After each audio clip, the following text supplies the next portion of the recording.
좋은 거는 삼키면 됩니다. 됐습니까? 네, 자 시작하겠습니다.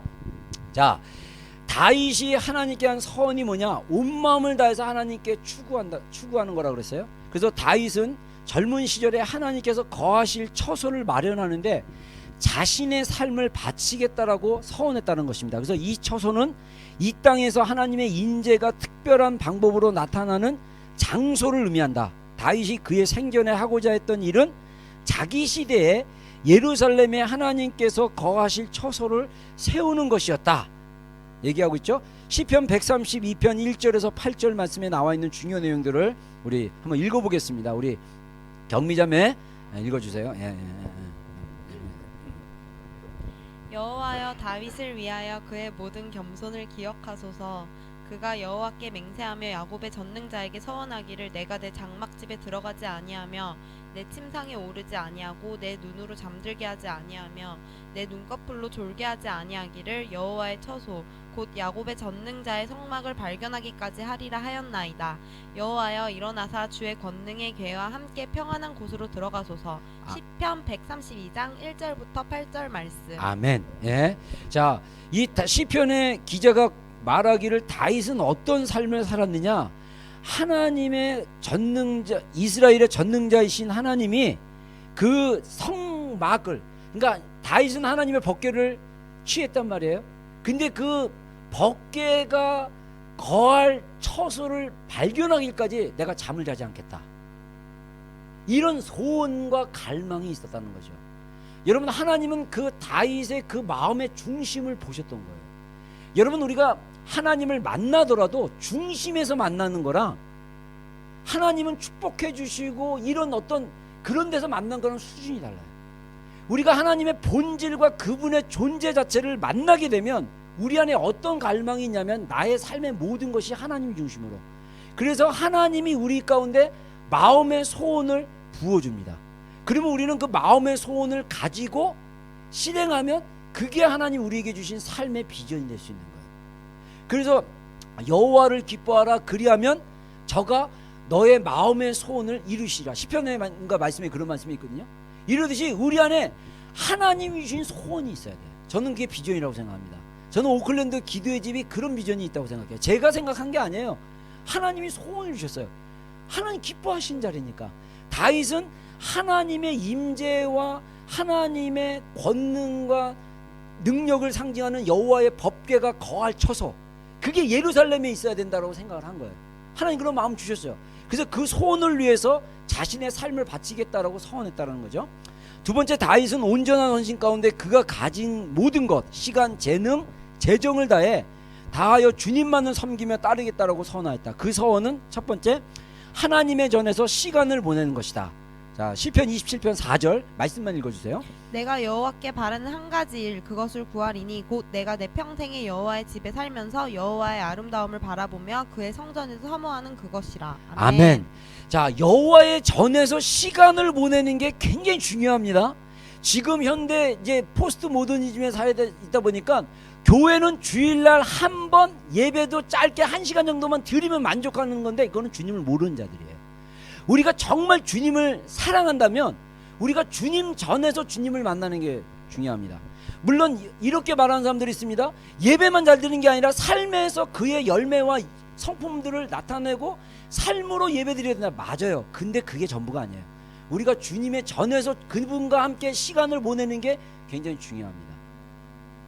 이게 굉장히 중요한 요소예요. 그래서 초대교회 성도들은요, 그들의 삶의 영역 가운데 성전이 중요한 위치고, 그 다음에 그들의 공동체가 속해 있는 가정 모임이 굉장히 중요했어요. 그래서 그들은 날마다 성전에 모이고 날마다 모이기를 패하는 자들의 어떤 습관과 같이 하지 않고 마지막 때가 가까울수록 그들은 더 잘 모였다라는 거예요.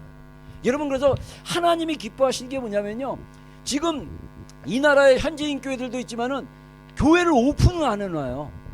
물론 여러분들이 개인적으로 집에서 기도하는 것도 있지만은 성전에 와서 기도하는 게 다르다는 거예요. 아까 차혜경 목사님 나랑 교제할 때도 그랬는데, 자기가 아이약 가가지고 부르짖는 기도 안 한다고 8시간 동안 마이크 비클 목사님을 독대해서 막 얘기하면서 누가복음 18장에 그 아이압에서 주장하는 중요한 성구인데, 그 과부가 반납 부르짖으면서 그 판사한테 자기의 공의를 실현해 달라는데, 이 반납 부르짖는 거 이거 빼놔라 막 이렇게 얘기를 하면서 자기가 막 그런 얘기를 나눴다고 그러더라고요. 그래서 마이크 비클 목사님이 그 자기네가 18년 전에 기도의 집을 시작하기 전에 한 250명 정도가 모여가지고, 마이클 비클 목사님이 그 전에 한국의 삼각산을 갔다 오고 여의도 순복음교회를 갔다 와서 이걸 본 거예요. 그리고 부르짖는 걸 갖고 3년 동안 부르짖었대요. 그리고 나서 가만히 있는데 갑자기 하나님의 임재가 쏟아지기 시작했대요. 그러나서 이제 15년 전에 아이압의 기도의 집이 시작한 거예요. 그런데 그때부터 24시간을 유지하고 있는데, 그분들의 24시간은 12텀을 해갖고 다윗의 그 장막처럼 12텀을 해갖고 팀을 세워가지고 12시간 12텀을 해갖고 24시간 돌리는 거잖아요. 근데 부르짖지 않는다는 거예요. 그래서 차 목사님이 그걸 갖다가 이제 지적을 했더니, 그 안에 부르짖는 그 갑자기 막 이런 흐름이 있는데 자기네들이 이 흐름으로 가는데 부르짖는 기도라니까 흐름이 끊기더라. 그래서 골방을 들어가서 기도하라고 골방 룸이 다 있어요. 거기 안에 가면. 저도 거기 들어가 봤는데, 그때 차 목사님이 자기가 한 딱 들어서 30분 기도했더니 기름 부음이 있더라. 여러분, 하나님의 예배하는 장소에 기름 부음이 있어요. 여러분, 우리가 하나님 예배를 기뻐하시기 때문에요, 여기서 정말 하나님께 제대로 예배만 드리면요, 임재가 막 여기서 흘러넘치는 거예요. 그래서 영으로 이렇게 열려진 사람들은 그걸 금방 아는 거예요. 그러니까 이제 종교인들은 잘 모르죠. 종교인들은 영이 아니라 이 생각과 종교의 영에 갇혀져 있기 때문에 모르는 거예요. 그래서 정말 하나님이 기뻐하시는 예배를 그 장소에서, 그래서 여러분들이 예배당에 와서 예배 가운데 앉아서 주님과 함께 시간을 보내는 게 굉장히 중요해요. 그래서 제가 전에도 기도에 대해서 얘기할 때, 기도의 질은 기도의 양에 비례한다 그랬잖아요. 우리가 기도 시간을 많이 들여서 기도하다 보면 기도의 질이 엑기스가 나오는 거예요. 여러분, 커피도 그 에스프레소 그거 할 때도 요만큼 주잖아요. 근데 그 커피가 얼마나 많은 게 들어갑니까? 그 진액이잖아요. 사실 여러분들, 우리가 주님의 그 진액을 먹어봐야 돼요. 제가 어제 그 우리 학생부 캠프 오면서 해밀턴에서 거기 그 식당에서 밥을 먹었는데, 그 식당에서 물을 줬는데 이 물이 수돗물인 거예요. 새 냄새 나고 막. 저는 집에서 생수를 사다 먹거든요. 물이 중요하게 생각했기 때문에. 그 물을 먹다 보니까 입이 물을 이제 구분해요.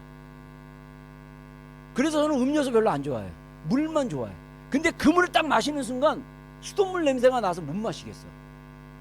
여러분, 우리가 주님의 만남의 깊은 곳에 가면요, 같은 목사들이 설교를 해도 우리가 구분할 수 있어요. 여러분들, 아무 음식이랑 먹으면 큰일 납니다. 정크 음식 먹고 인스턴트 먹다 보면요, 우리가 정말 맛있는 밥의 가치를 잃어버려요. 그래서 우리가 이 정말 하나님 앞에 시간을 내어놓는 거, 그분의 예배하는 장소에, 그분의 처소에, 그분이 예배 가운데 자정하시니까, 하나님이 자정하시니까 그 장소에 시간을 내는 거 굉장히 중요하죠. 다윗은 하나님 전에서 시간을 보내는 걸 굉장히 중요하게 여겼고, 금식도 중요하게 여겼다. 시편 69편 7절에서 12절 말씀. 내가 주를 위하여 비방을 받았사오니 수치가 나의 얼굴에 덮였나이다. 내가 나의 형제에게는 객이 되고 나의 어머니의 자녀에게는 낯선 사람이 되었나이다.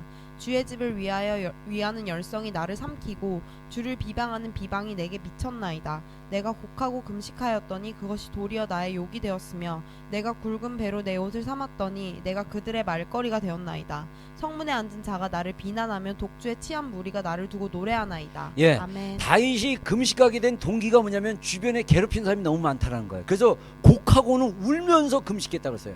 여러분들 억울하다고 생각하고 답답하다고 생각하면 금식하시면 돼요.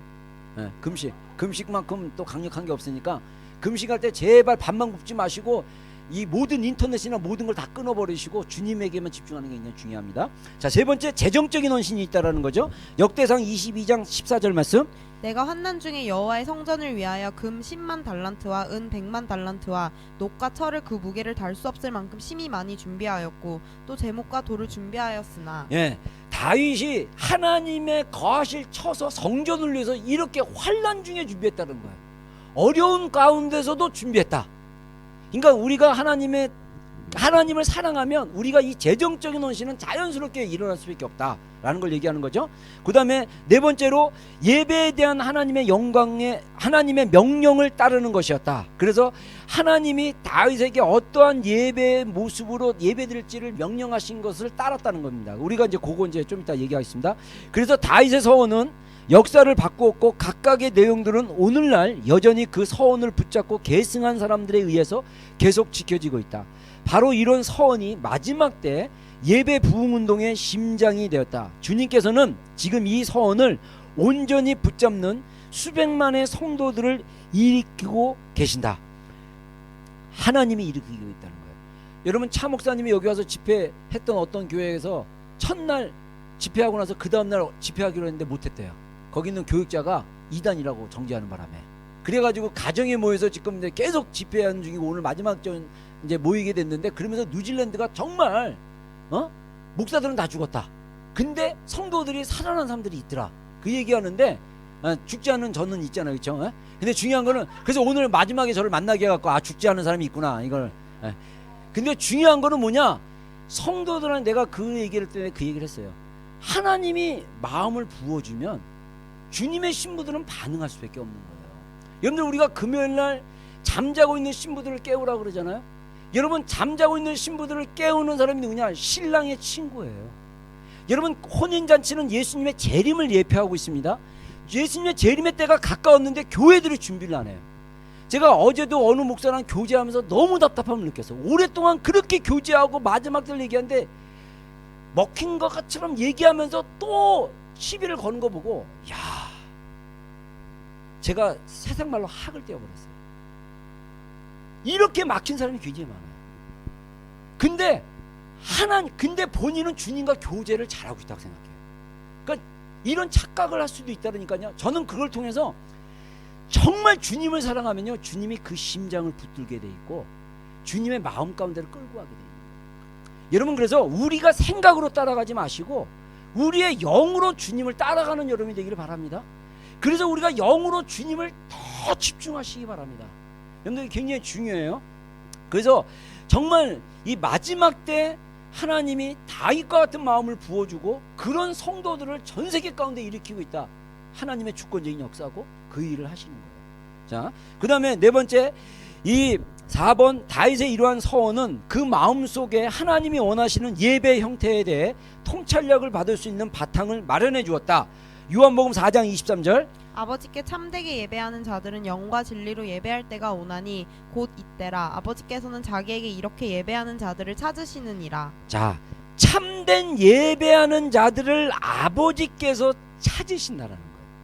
그 마음의 소원을 누가 줬느냐? 하나님 아버지께서 주셨다. 이렇게 얘기한 거죠.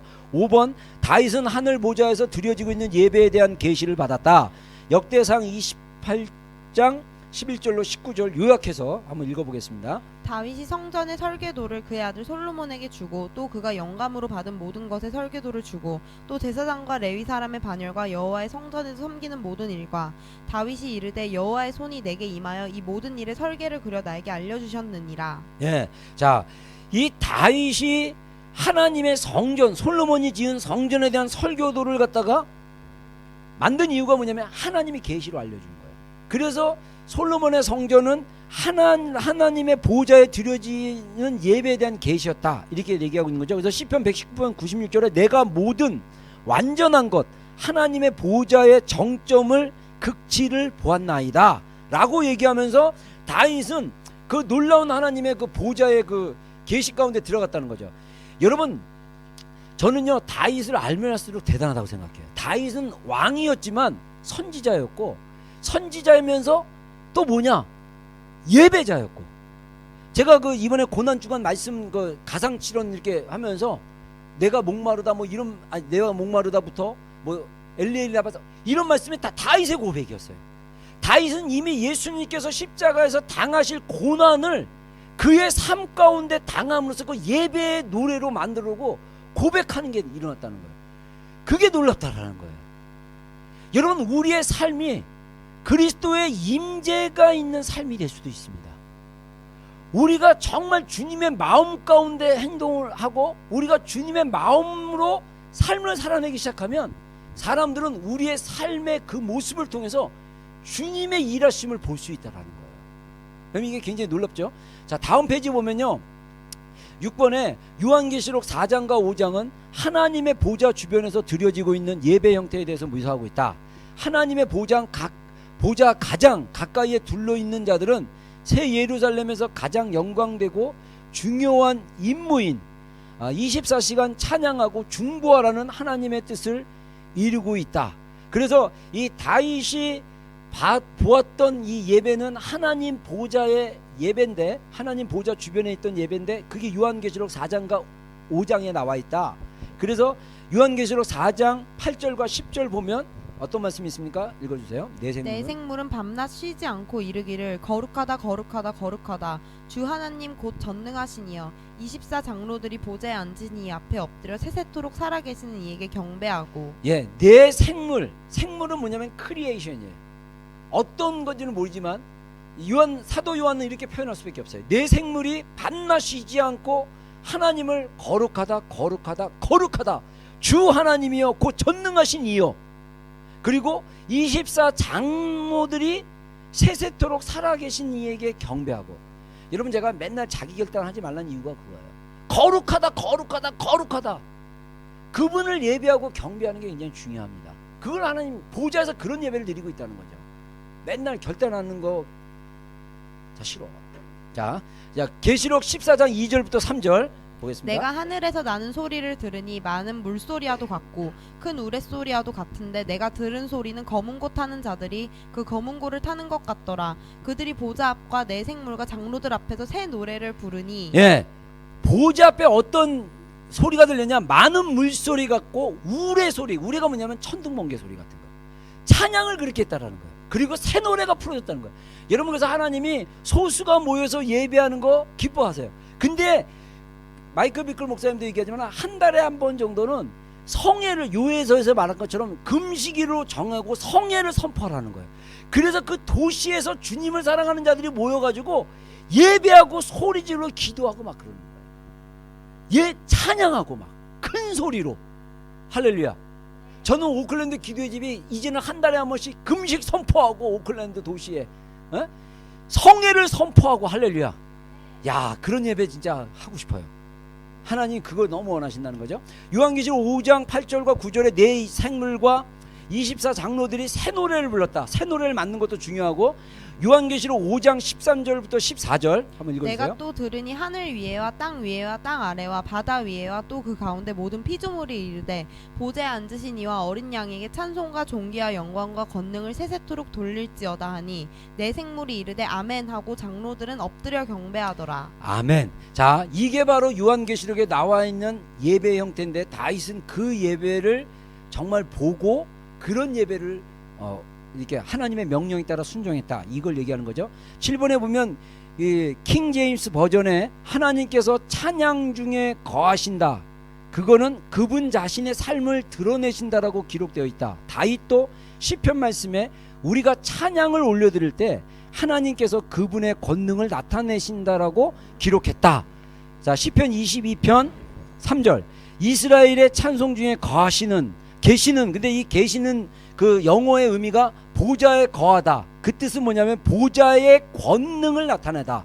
그러면서 찬양 중에 계시는 주여, 주는 거룩하십니다 라고 시편 22편에 얘기하고 있다는 거죠.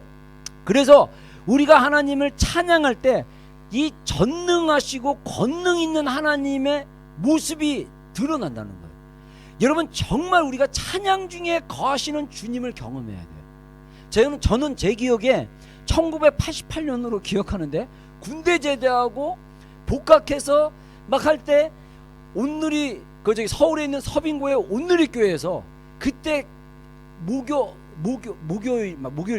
찬양과 경배가 막 시작됐어요. 1년인가 되고 막 그랬을 텐데, 하스테반 선교사가 찬양팀을 모아놓고 막 댄스팀들이 막 예복 입고 막 이쁜 자매들이 댄스하고 막, 저는 앞에 그날 어떻게 누가 어느 전사님이 소개해줘가지고 제가 그때 참석을 했는데, 맨 앞에 갔는데 막 그냥 이 연주단도 막 플롯 막 이런 거 막 있었어요. 그때 진짜 괴교에서는 그냥 복이 입는 플롯이나만 있는데, 플롯을 부는 막 자매가 막 찬양하는데 탁 올려놓고 이쁜 자매가 또 기도를 열심히 하고 있어 막. 그러니까 막 그 총각 20대 그때 중반에 막 가슴이 와 대단하다. 근데 마지막에 어떤 그 중간 끝쯤에 하나님의 나팔 소리 천지진동할 때 찬송가를 부르는데 저는 그때 진짜 주님 오신 줄 알았어요. 그 신디사이즈가 나팔 소리를 진짜 냈어요. 막. 그리고 수천 명의 사람들이 하나님의 나팔 소리 천지진동할 때 와 주의 백성.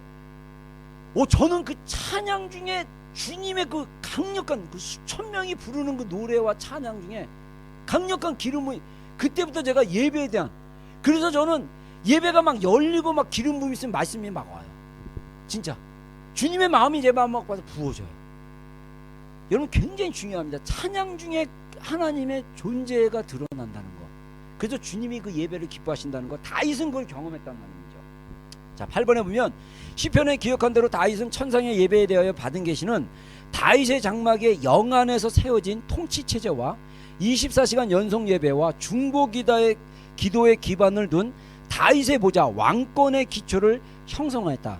다윗의 체제는 예언적 예배, 신령한 노래 쪽으로 흘렀다. 역대상 25장 1절에서 3절 읽어주세요. 다윗이 군대 지휘관들과 더불어 아삽과 헤만과 여두둔의 자손 중에서 구별하여 섬기게 하되 신령한 노래를 하게 하였으니 아삽의 지휘 아래 왕의 명령을 따라 신령한 노래를 하며 그의 아버지 여두둔의 지휘 아래 수금을 잡아 신령한 노래를 하며 여호와께 감사하며 찬양하며. 예, 여기서 신령한 노래라는 건 예언적 예배. 다시 말해서 예배가 새 노래가 있으면서 그 새 노래가 하나님의 마음을 담아내는 문장이 되고 하나님의 마음을 담아내는 어떤 그런 기도가 될 때 이런 예배를 드렸다 이렇게 해석을 하는 거죠. 마이클 목사님은요. 자, 그 다음에 다윗은 또한 예언적 예배와 중보기도에 대한 영적 계시를 받았다. 시편 22편 3절 아까 읽었던 본문이지만 읽어주세요. 이스라엘의 찬송 중에 계시는 주여 주는 거룩하시니이다. 시편 149편 6절과 9절 6절에서 그들의 9절. 입에는 하나님에 대한 찬양이 있고 이것으로 문 나라에 보수하며 민족들을 벌하며 그들의 왕들은 사슬로 그들의 귀인은 철고랑으로 결박하고 기록한 판결대로 그들에게 시행할지로다. 이런 영광은 그의 모든 성도에게 있도다. 할렐루야. 아멘. 자, 이게 완전 시편 149편 같은 경우는 마지막 때 엔드타임 때 하나님의 그 심판의 날에 대한 어떤 예언으로도 볼 수 있죠. 9번 다윗이 왕이 된 후 제일 먼저 한 일은 예루살렘 성을 차지하는 것이었다. 사무엘하 5장 3절에서 10절에 그 구절이 나오죠. 그리고 나서 예루살렘에 예배하는 장막을 세우겠다라는 하나님을 향한 서원을 하였고 그 서원에 따라 예배하는 장막을 세웠다. 사무엘하 6장 17절 말씀. 여호와의 궤를 메고 들어가서 다윗이 그것을 위하여 친 장막 가운데 그 준비한 자리에 그것을 두매 다윗이 번제와 화목제를 여호와 앞에 드리니라. 예, 다윗이 여호와의 법궤 궤를 위하여 장막을 쳤는데 그게 이제 다윗의 장막인 거예요. 그러니까 여호와의 법궤를 모셔둔 장막, 그게 다윗의 장막인 것입니다. 그래서 다윗은 우선적으로 예루살렘에 하나님의 방법에 따른 예배를 세우는 것에 대한 계시를 받았다. 예수께서 장차 만국을 다스리러 예루살렘에 오실 때 맨 먼저 하신 일 중에 하나도 그곳의 예배 처소를 회복하는 일이다. 그래서 역대상 15장 1절과 또 16절 한번 읽어주세요. 다윗이 다윗성에서 하나님의 궤를 둘 곳을 마련하고 그것을 위하여 장막을 치고 다윗이 레위 사람에게 명령하여 그의 형제들을 노래하는 자들로 세우고 비파와 수금과 재금 등의 악기를 울려서 즐거운 소리를 크게 내라 하매. 예, 자, 이 다윗이 이 예루살렘에 그런 일을 한 것도 결국은 예언적인 게 예수님께서 오시면 어디로 오시냐. 저는 옛날에 이 엔드타임 안 풀릴 때는요, 예수님이 뭐 아무데나 오시겠지 뭐 지정된 장소가 있어, 정말 그렇게 무식한 소리를 했던 목사예요. 근데 예수님이 어디로 오시냐? 예루살렘으로 오셔요. 예루살렘은 그냥 단순한 지형이 아니라 하나님의 성지인 거예요. 하나님의 예배가 있던 것이고 회복돼야 될 것이고, 예수님이 오신 목적이 뭐냐면 원래 창조의 모습대로 이 땅을 회복시키시는 거예요. 할렐루야. 예, 그게 재림의 목적 중에 하나입니다. 자, 10번에 다윗은 하나님의 보좌와 임재를 상징하는 언약궤 앞에 레인들을 세워 하나님께 예배로 섬기게 하였다. 역대상 16장 1절과 4절 37절 읽어주세요. 하나님의 궤를 메고 들어가서 다윗이 그것을 위하여 친 장막 가운데에 두고 또 레위 사람을 세워 여호와의 궤 앞에서 섬기며 이스라엘 하나님 여호와를 칭송하고 감사하며 찬양하게 하였으니 항상 그 궤 앞에서 섬기게 하되 날마다 그 일대로 하게 하였고.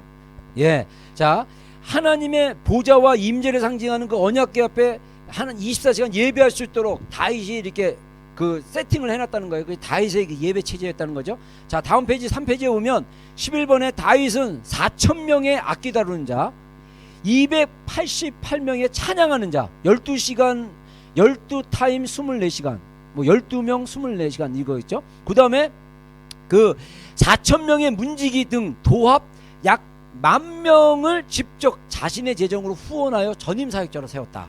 역대상 25장 7절, 역대상 23장 5절 읽어주세요. 그들과 모든 형제 곧 여호와 찬송하기를 배워 익숙한 자의 수요가 288명이라 4,000명은 문지기요 4,000명은 그가 여호와께 찬송을 드리기 위하여 만든 악기로 찬송하는 자들이라. 예, 자 여기서 10,000명 정도인데 여기 문지기는 오늘날 뭘까요? PPT 담당이나 마이크 세팅이나 엔지니어링 뭐 이런 사람들 될 수도 있겠죠.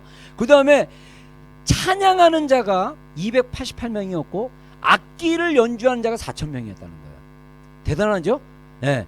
그리고 이제 건물과 건물 유지비를 제외하고 인건비만 계산할 때 1인당 매월 3,000불씩, 이거는 아마 미국 그 월급 저기 기준이겠죠.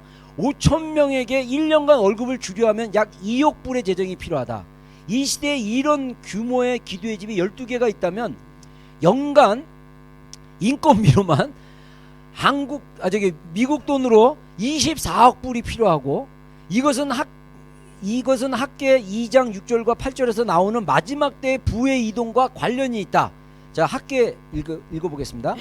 만군의 여호와가 이같이 말하노라. 조금 있으면 내가 하늘과 땅과 바다와 육지를 진동시킬 것이요 또한 모든 나라를 진동시킬 것이며 모든 나라의 보배가 이르리니 내가 이 성전의 영광이 충만하게 하리라. 만군의 여호와의 말이니라. 은도 내 것이요 금도 내 것이니라. 만군의 여호와의 말이니라. 아멘. 자, 하나님이 나라를 진동한, 모든 나라를 진동하고, 그리고 모든 나라의 보배, 금은 다 하나님 거다. 그래서 이 성전에 그 영광이 충만할 수 있도록 할 거다. 이 학계는 이스라엘 백성들이 바벨론 포로기를 끝나고 돌아와서 하나님의 성전을 건축해야 되는데 중간에 막 방해가 많아가지고 낙심되어 있는 걸 보고 학계 선지자가 여호와의 성전을 지은 거에 대한 예언을 한 선지자였습니다. 근데 이때 뭐 하나님의 성전이나 이런 건물을 지으려면 여러분들 돈이 재정이 많이 들어가잖아요. 그래서 이 재정에 대한 필요들을 하나님이 주신다라는 거예요.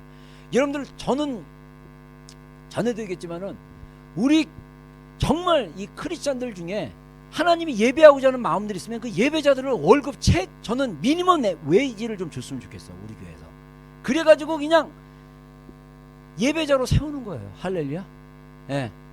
그러면 얼마나 감사합니까? 그러면 누가 재정으로 하느냐? 하나님이 기름 부어주는 거야. 사업하는데 그냥 오클랜드 비전 일렉트릭이 막 장사가 막 비즈니스가 잘 되고, 할렐루야. 다니엘 에듀케이션이 막 그냥 나중에 제가 이제 다니엘 에듀케이션 제가 만들려고 그래요. 그래서 이 비영 자체가 막 그냥 막 대박 터트리고, 할렐루야. 막 이러면서 재정에 기름 부음이 있는 거예요. 회사에서 막 연봉을 막 줘가지고 그 연봉을 막 10에 2조 3조까지 막 하는 거야. 그래도 다른 사람보다 더 많이 막 그 재정을 쓸 수 있는 재정이 되고, 이런 일들이 하나님의 마음을 가지고 순종하는 자들 가운데 막 부어지는 거예요. 여러분, 이런 일들이 마지막 때에 풀려지는 부의 이동이라는 것입니다. 12번, 다윗은 하나님의 백성들에게 자신이 계시로 받은 천상에서의 예배 형태에 맞춰 예배하도록 명령했다. 왜냐하면 이것은 말씀을 통하여 하나님께서 주신 명령이기 때문이다.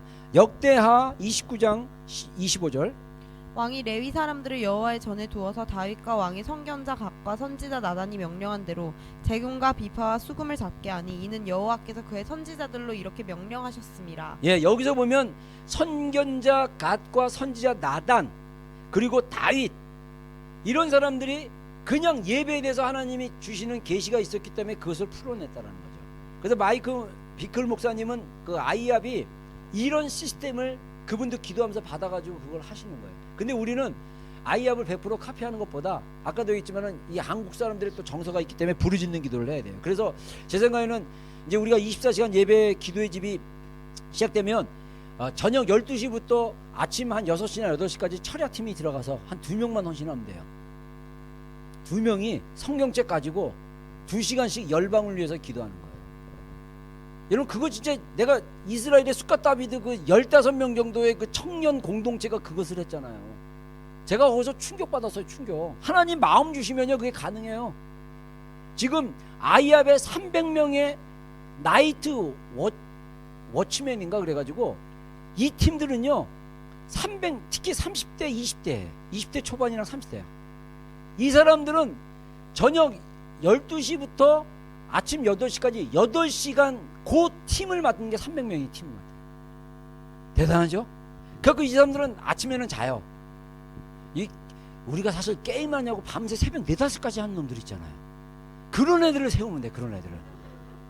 게임하는 즐거움보다 기도하는 즐거움이 더 강하거든요. 게임을 그렇게 하는 이유가 뭐냐면 중독된 거거든요. 우리가 하나님의 사랑이 중독이 되면요 그게 가능해요. 그래서 그냥 게임을 그렇게 하는 사람들 있으면 그거는 철야 파수꾼의 영성이 이제 이미 이 체질화된 거야. 그래서 PC방 아르바이트 하는 애들처럼 그거를 밤새 예배하면 진짜 가능합니다. 네. 그렇게는 평생 못 살겠지만 몇 년은 헌신할 수 있다는 거예요. 그게 가능하도록 하나님이 일한다 이거죠. 그 다음에 역대하 35장 4절과 15절 읽어주세요. 너희는 이스라엘 왕 다윗의 글과 다윗의 아들 솔로몬의 글을 준행하여 너희 족속대로 반열을 따라 스스로 준비하고 아삽의 자손 노래하는 자들은 다윗과 아삽과 헤만과 왕의 선견자 여두둔이 명령한 대로 자기 처소에 있고 문지기들은 각 문에 있고 그 직무에서 떠날 것이 없었으니 이는 그의 형제 레위 사람들이 그들을 위하여 준비하였음이더라. 예, 에스라 3장 10절. 건축자가 여호와의 성전의 기초를 놓을 때 제사장들은 예복을 입고 나팔을 들고 아삽 자손 레위 사람들은 재금을 들고 서서 이스라엘 왕 다윗의 규례대로 여호와를 찬송하되. 예, 느헤미야 12장 45절. 그들은 하나님의 섬기는 일과 결례의 일을 힘썼으며 노래하는 자들과 문지기들도 그러하여 모두 다윗과 그의 아들 솔로몬의 명령을 따라 행하였으니. 예, 아멘. 이 말씀들이 다 뭐냐? 하나님을 어떻게 예배했는지에 대한 그 성경에 남아있는 구절들을 소개하고 있는 거죠. 하나님의 전에 악기를 다루는 자들과 찬양하는 자들을 세우는 이러한 예배의 원칙은 시간의 제한이 없는 것으로서 오늘날에도 여전히 유효하다. 다만 이 원칙을 적용하는 것은 시대와 문화적인 차이에 따라 조금씩 달라질 수 있다. 그러니까 아이압도 이런 계시가 열렸기 때문에 그것을 시작해서 15년째 유지하고 있다는 거죠. 13번 다윗은 찬양 사역자들이 전임으로 사역할 수 있도록 재정적 후원을 담당하였다. 역대상 9장 33절. 또 찬송하는 자가 있으니 곧 레위 우두머리라. 그들은 골방에 거주하면서 주야로 자기 직분에 전념함으로 다른 일은 하지 아니하였더라. 예, 여기서 골방은 뭐냐면요 다윗의 장막 옆에 방을 얻어줘가지고 그냥 먹고 자기 하는 거예요. 그래서 우리가 사실은 이제 우리도 이런 거 하면 재정이 이제 막 하나님 기름 부어 주시면 뭐 우리 그 기도의 집안은 그 장소 옆에 렌트를 해가지고 예배자들 거기서 돌아가면서 자주 이게 아마 이런 거 준비되면 한국에 그 진짜 뉴질랜드 오면서 막 하고 싶은 애들 많을 거예요. 우리 그 저기 274 얼라이언스 네트워크 있는 총각 형제들이 많이 왔으면 좋겠어. 그래가지고 여기 있는 우리 있는 자매들하고 좀 그냥 주님 안에서 막 그냥 맺어가지고 부부가 그냥 같이 또 할렐루야. 아멘도 안 나네. 아멘. 여기 여러분들 그 시민권 거기 있는 형제들 주면 돼요. 얼마나 좋아요. 예? 그래갖고 우리 자매들이요 기대하십시오. 이게 진짜 주님께 예배한 자들을 우리가 불러와야 돼. 방만 마련되면 한 방에 4명씩 재워도 돼. 한 방에 4명씩 자도 다 잘 수 있어. 그래가지고 진짜 그런 자들이 막 나와서 할 수 있도록 야, 기대가 됩니다. 자 14번에 찬양하는 자들과 문지기들을 재정적으로 후원하는 하나님의 질서, 하나님 세우신 제도가 다윗에게 계시되었다. 역대상 16장 37절. 다윗이 아삽과 그의 형제를 여호와의 언약궤 앞에 있게 하며 항상 그 궤 앞에서 섬기게 하되 날마다 그 일대로 하게 하였고. 예, 자 하나님의 일을 전적으로 하는 전임 사역자들에 대한 재정적 공급함을 하나님 주신다는 거죠. 그 재정들이 하나님의 방법대로 부의 이동으로 주시면 그게 가능하다 이거죠. 자 마지막으로 15번에 보면 다윗은 오늘날의 화폐 가치로 환산하여 1000억 불 이상의 개인적으로 부담하여 하나님의 전에 바쳤다. 1달란트는 75파운드 또는 1200온스에 해당하는데 그래서 10만 달란트는 750파운드 약 4500톤에 해당하고 온스당 700불로 계산하면 1달러의 금은 약 85만의 가치가 있고 이것으로 환산하면 10만 달러짜리 가치는 850불의 가치가 있다. 뭐 이렇게 쭉 하면서 환산하면 뭐 금과 은으로만 약 1000억 불의 재정을 헌신한 거다. 이렇게 얘기를 한다는 거죠. 그래서 아까 우리가 읽었던 역대상 22장 14절에 보면 다윗이 환난 중에 여호와의 성전을 위해서 금 10만 달란트, 은 100만 달란트, 녹과 철은 그 무게를 달 수 없을 만큼 심히 많이 준비하였다. 그리고 제목과 돌을 준비하였다. 그러면서 이 다윗이 하나님의 그 성전을 위해서, 하나님이 기뻐하시는 그 마음의 소원을 위해서 이렇게 헌신했다는 거예요. 여러분, 그래서 사도행전에 보면요, 사도 바울이 뭐라고 얘기하냐면 다윗은 그 시대에 하나님의 목적을 이루어 드렸다는 거예요. 여러분, 우리가 시대마다 그 나라의 문화의 그 도시에 대한 하나님의 목적과 일하심이 있어요. 여러분들이 적어도 우리 오클랜드 비전교에 속한 지체들이라면 여러분들의 운명은 저의 운명과 같이 해야 돼요. 24시간 기도 예배해야 되고 북한군을 위해서도 헌신해야 되고, 할렐루야.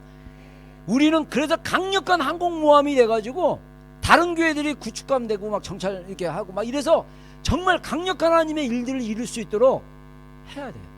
여러분, 제일 좋은 건 뭐냐면요, 하나님이 주시는 마음을 가지고 순종했을 때 부어주심이 있다는 거예요.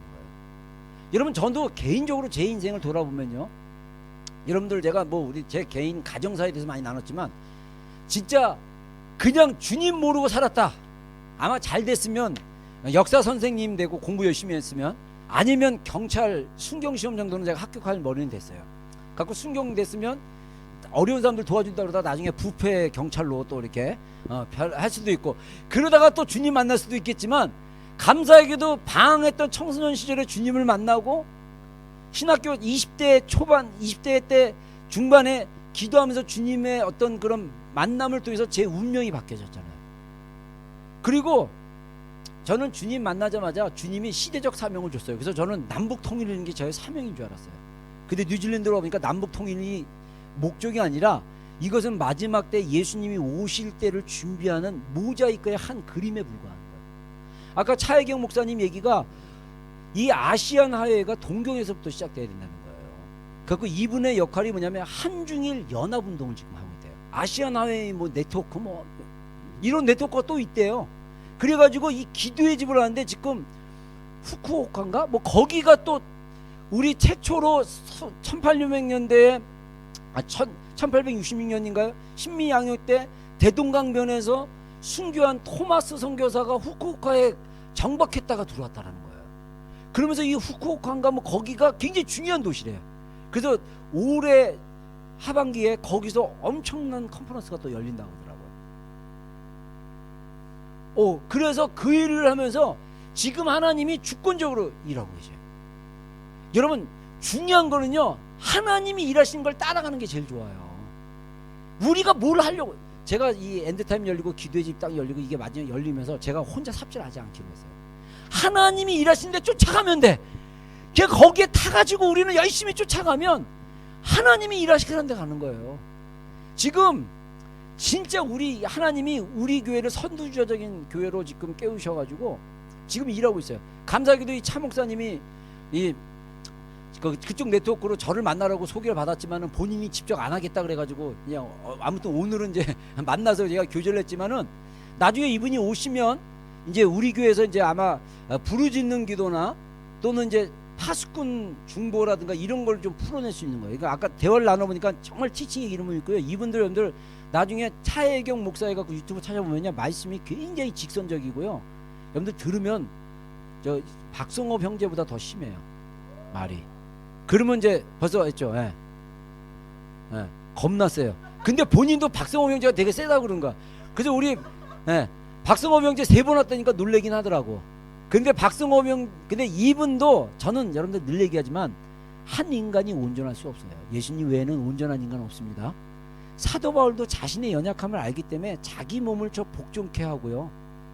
그리고 하나님께서 그 사도 바울을 겸손하기 위해서 사단의 가시를 줘가지고 그 가시가 떠나도록 3번씩이나 하나님께 간구했지만 네 은혜가 족하다고 얘기했어요. 그래서 사도 바울은 겸손을 아는 자고 예수님 다음으로 훌륭한 인물, 저는 사도 바울이라고 생각해요. 그래서 여러분들이 저를 예수님으로 보지는 마시고 예수님을 닮아가려는 목사로 보시고, 연약함이 보이면 그 연약함은 뱉어버리시고, 아죠? 할렐루야.